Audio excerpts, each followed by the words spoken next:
네, 여러분, 오늘은 대화의 원리 중 협력의 원리에 대해서 살펴보도록 하겠습니다.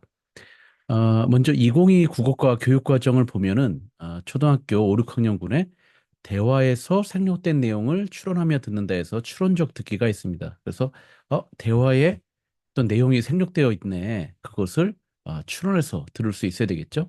그다음에 중학교에 보면은 화자의 의도와 관점을 추론하며 든다. 이것도 역시 추론적 듣기죠.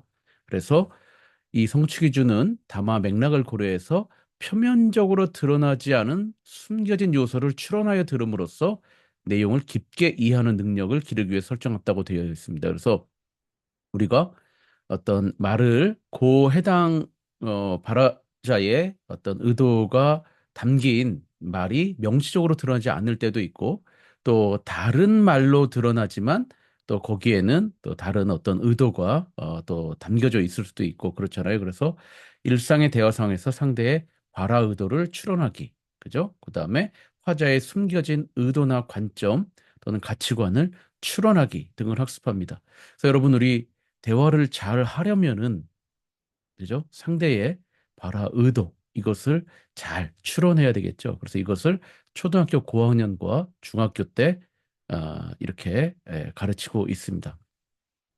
그 다음에 오늘 수업하고 직접적으로 연결되는 이제 협력의 원리는 고등학교 공통국어의 대화의 원리를 고려하여 이 부분에 나오는데요. 거기에 보면은 언행적 목적과 또 관계적 목적이라는 말이 있습니다. 그래서 우리가 말을 할 때는 그것의 어떤 메시지의 어떤 의미, 그것도 나가지만은 거기에는 관계적인 요소가 당연히 이제 묻어서 나가게 되죠. 어떤 말투도 그렇고 그 단어의 사용이라든지 그 문장의 표현 등에서 그 관계 메시지가 같이 나가게 됩니다. 그래서 그것을 두루 달성하기 위한 대화 능력을 기르도록 하고, 그러기 위해서 대화의 원리라고 해서 교육 과정의 대표적인 대화 원리라고 제시된 것이 협력의 원리, 공손성의 원리, 체면 유지의 원리 등이 나와 있습니다. 그래서 이번 시간에는 협력의 원리에 중점을 두어서 보도록 하고, 그 다음에 앞에 이제 초중에서 나왔던 추론적 듣기는 사실 이 협력의 원리가 고의적으로 위반되면서 이제 대화 함축이 발생되는 거거든요. 그래서 그것과 연결돼서 이제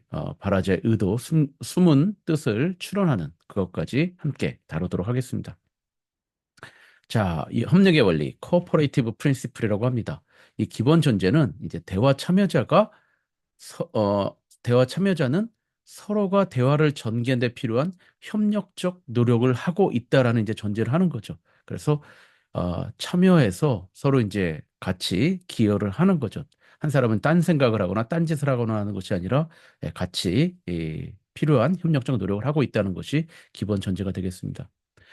협력의 원리를 정의하면은 여기 이제 그라이스가 얘기한 내용인데요. 여기 이제 purpose, direction 이런 말이 있잖아요. 그래서 여기를 갖다 번역해 보면은 당신이 참여한 대화의 방향, purpose 또는 목적, 디렉션에 따라서 대화 진행 단계가 있죠. 대화도 구조가 있고, 시작 단계, 또 이제 전개 단계, 종결 단계 이런 것도 있고, 그 시작 단계도 또 구조가 있지 않습니까? 첫인사를 한다든지 이렇게 거기서 요구되는 만큼 대화에 기여하라.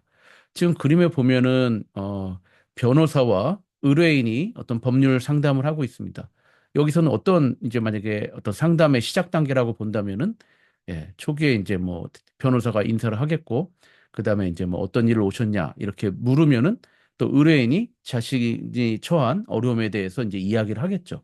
그다음에 또 변호사가 그것에 대해서 또 이해한 것을 갖다가 뭐 좀 전문 용어를 사용해서 또 해석해서 좀 요약해 주고 또 뭐 질의응답이 일어나고 내가 할 수 있는 것 뭐 또 어떻게 해야 되는지 또 그런 것을 한 다음에 이제 뭐 나는 이제 수임 계약을 하겠죠.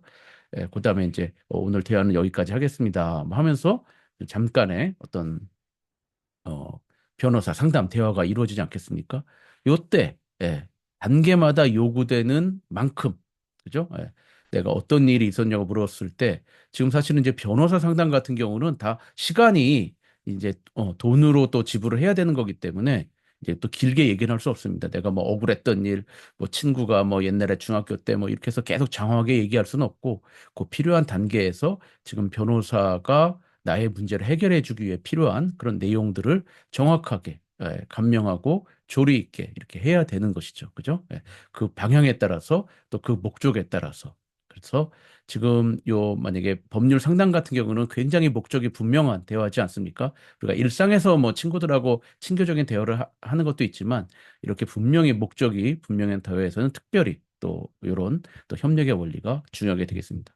이렇게 협력이 되어야지 또 이제 의뢰인도 문제를 이제 원활하게 해결하고 변호사의 도움을 받을 수 있겠죠.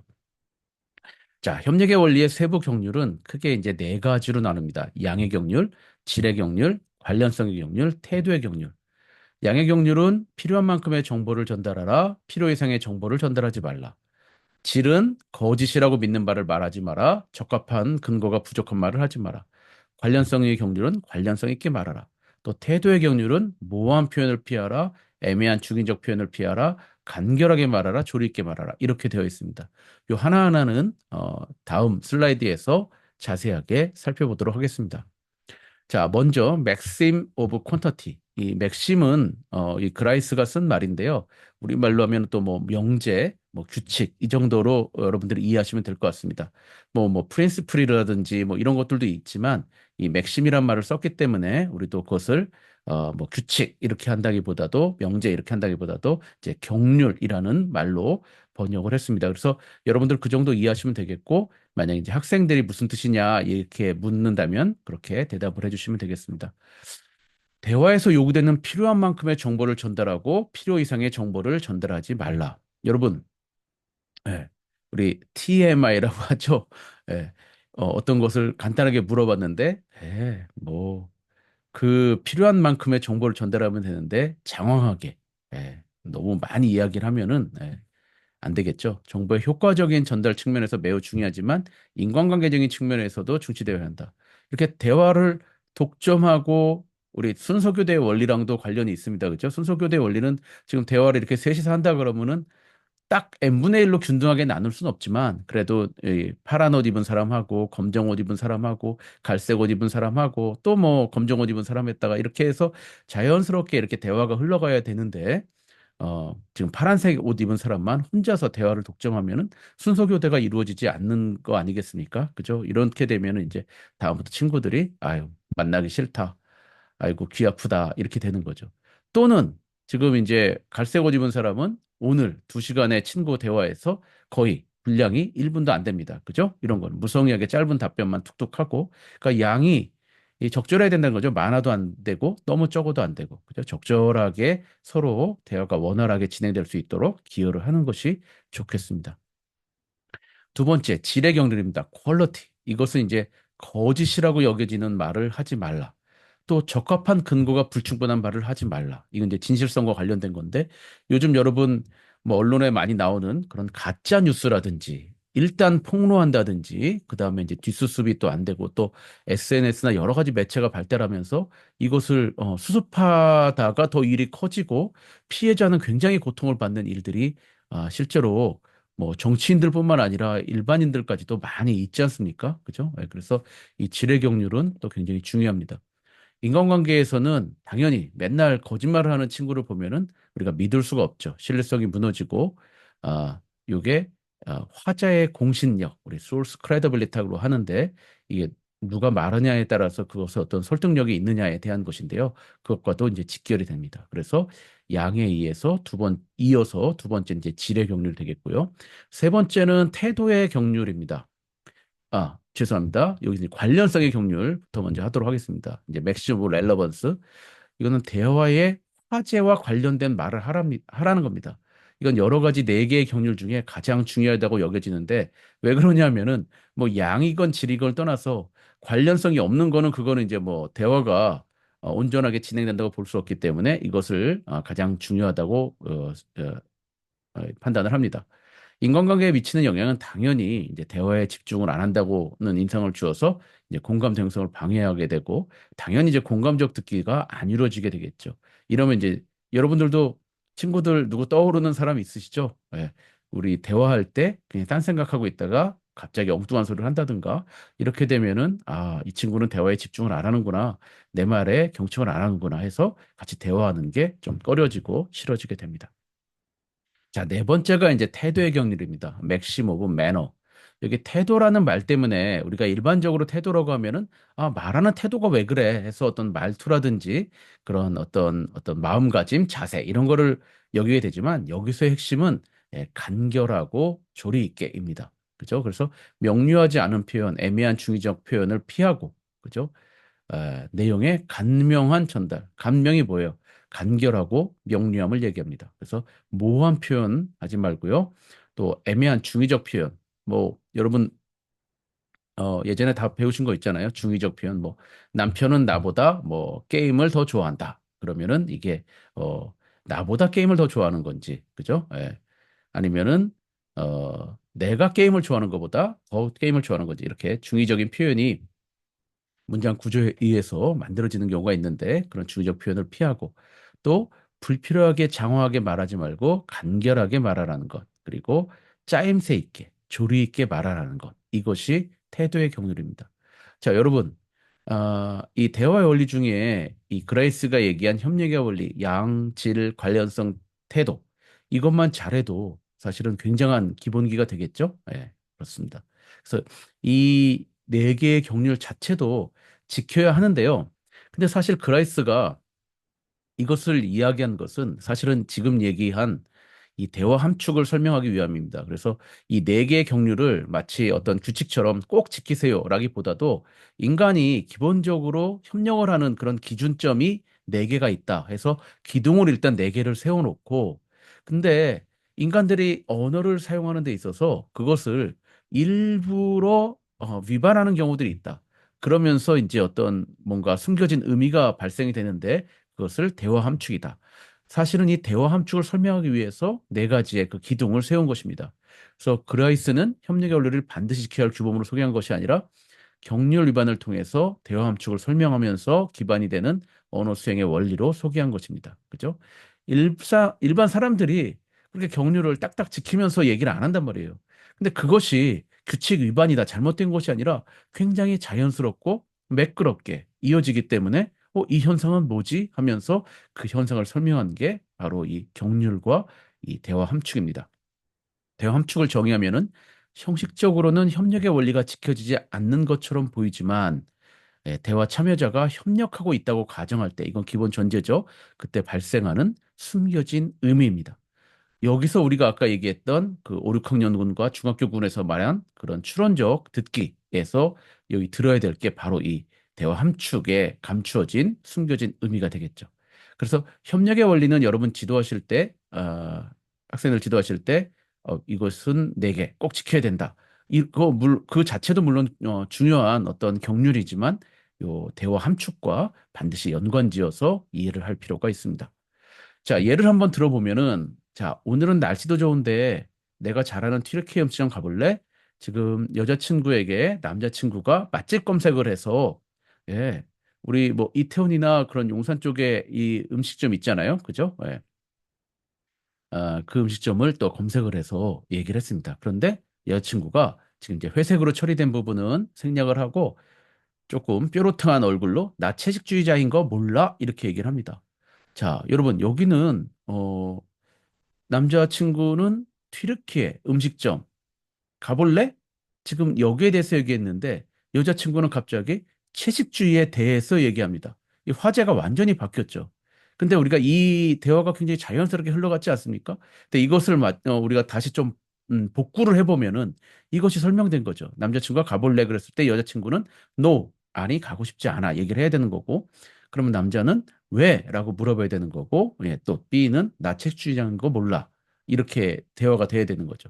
그래서 의도적으로 음식점, 튀르키예 음식점, 그다음에 채식주의 관련성이 없는 얘기를 하면서 관련성의 경륜이 위반되는데 자연스럽게 대화가 전개되죠. 그래서 이 회색 부분이 사실은 생략이 돼도 됩니다. 그죠? 그래서 이런 부분이 이제 나 채식주의인 건 몰라는 뭐예요? 어떤 부분이 이제 사실은 숨겨진 겁니까?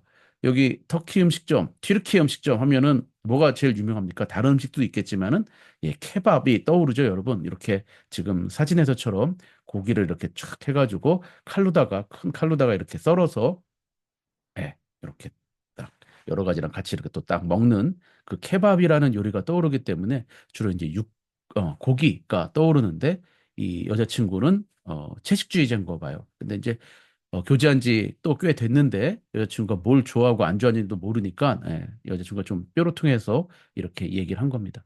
근데 이제 대화가 자연스럽게 흐르죠. 그래서 대화 순서 교대를 압축하면서 효율성을 추구하게 돼서 이제 또 경제성의 원리로 이제 설명하는 경우도 있습니다. 이 현상을. 자, 그다음에 제가 이제 교재에 또 광고를 보면서 조금 이제 시간이 된 광고인데요. 굉장히 좋은 사례라 계속 이제 실어놓고 있습니다. 지레경률. 아버지와 어머니가 아들에게 거짓말을 합니다. 지레경률은 이제 거짓이잖아요. 근데 여기서 이제 대화 함축이 발생하죠. 이 영상을 보실 수도 있겠지만은 여기 이제 영상 통화를 걸어서 아들이 이제 직장에서 일을 하고 있는데 아범아 잘 있지? 엄마가 이제 얘기를 합니다. 시골에 있는. 근데 아버지가 기억에 보면은 우리 아무것도 필요 없다 이런 말을 합니다. 우리 아무것도 필요 없다. 그런데 이제 텔레비전이 고장 나서 막 이렇게 지직하고 이제 막 텔레비전을 퉁퉁 치면서 얘기를 해요. 아무것도 안 나온다. 하하하. 이렇게 웃으면서 연속극 옆집 가서 본다. 그랬더니 자, 이 아들이 알았어요, 알았어요. 이제 웃으면서 바꿔드릴게요. 이렇게 얘기합니다. 근데 어머니는 또 우린 아무것도 필요 없다 그러면서 또 세탁기가 막 물이 막 솟고 이런 현상인데 그러더니 이제 아들도 웃고 아버지 아들아 그러면서 이제 이렇게 좋아하면서 광고가 끝납니다. 이거는 이제 그 어떤 통신사의 영상 통화 그런 광고인데요. 여기 보시면은 우린 아무것도 필요 없다라고 해서 사실은 거짓말이죠. 우리는 지금 텔레비전이 필요하다.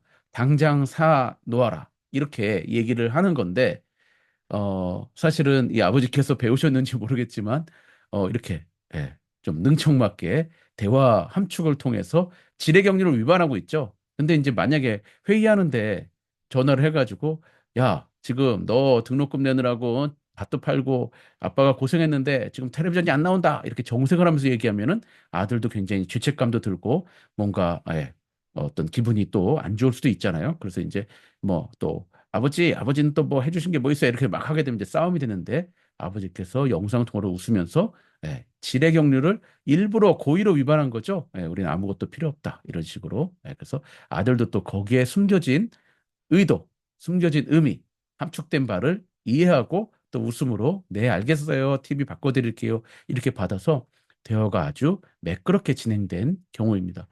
자, 여러분들 이 광고가 당연히 뭐 그라이스의 협력의 원리나 대화 함축을 설명하라고 제작된 광고는 아니지만 우리 인간이 언어를 이렇게 쓴다는 것이죠. 그죠? 그 경률들을 딱딱 무슨 어떤 규칙처럼 지키는 것이 아니라 고의로 또는 오히려는 더 매끄럽게 또 세련되게 또 완충작용을 하기 위해서 이렇게 사용을 하죠. 또 경제적으로 하기 위해서. 그래서 이 현상을 이해하는 것이 이제 대화 함축을 이해하는 것입니다. 자, 그럼 여러분들 학생들에게 협력의 원리의 네 가지 경륜도 굉장히 의미가 있으니까 그것도 그대로 가르치시고 또 그것은 본질적으로 대화 함축을 설명하기 위함이다. 그리고 대화 함축에 숨겨진 의미를 파악해서 매끄럽게 원활하게 대화하는 것이 중요하다. 이렇게 해서 이 원리를 가르치시면 되겠습니다. 네, 수고 많으셨습니다.